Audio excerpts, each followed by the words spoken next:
So did you work with the startup as their transactional lawyer? No. I came in and got the easiest way, and we tell our students this all the time, one of the easiest ways to get a foot in the door in any industry, but especially a startup, is on the sales side, because all these companies were raising money. They need to now sell their product.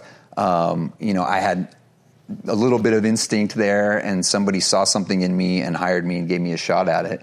So when you were in that sales position, you law degree, licensed lawyer, were you available 24/7, or were you just like there 9 to 5 and no weekends? I was always a 24/7 guy, or especially early on.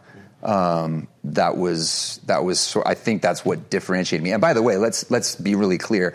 The fact that I had a background in law was a huge leg up for me in a startup, because when the guy who hired me left, and I had closed some deals, but more importantly, I had negotiated them myself, and I was drafting the contracts myself.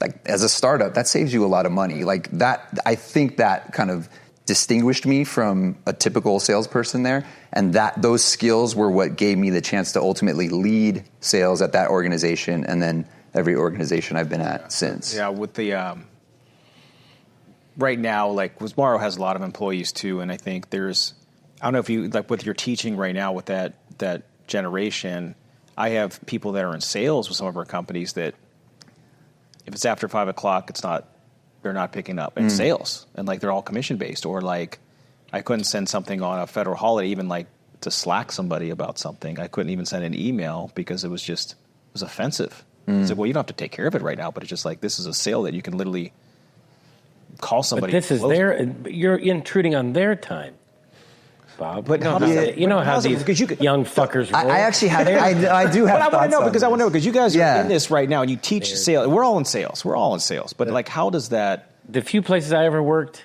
if I had and told my boss this is my time, I would have fucking been spitting my teeth out.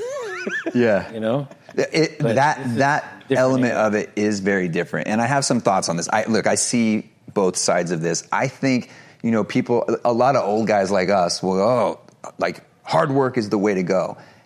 And it's work. It's still smart work. Well, that's what I'm going to get at, which is I actually don't know that it's the hard work. It's the ability to figure shit out and get shit done. Yeah.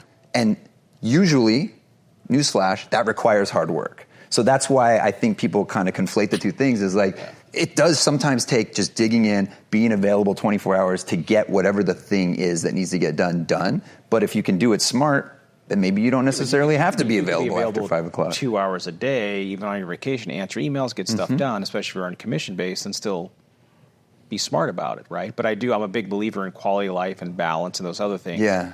But if you're going to own a company and you're going to do stuff that you have ownership interest in, you can't ever completely turn it off. I agree. Okay. But I want to call in, because the guy that's sitting in Indian style over here in the yoga booth. It's called cross-legged. This is cross-legged? This is my... I never thought I'd meet somebody more chill than Garrett, but I feel like we're going to feel it. You give me whiskey as an appetizer, you're going to get chocolate until you get the other version, but hopefully that's... You know what? You guys are the first guests. This is almost our 40th or 45th episode that drank before you came on. There you go. Can you believe that? I drink outside? Am I They were drinking outside. ashamed? No, you should be proud of it, but it's weird because I was like, yes, we'll give you a pour tomorrow, and I've been drinking all day, but we're like, yes. Catching up. Yeah.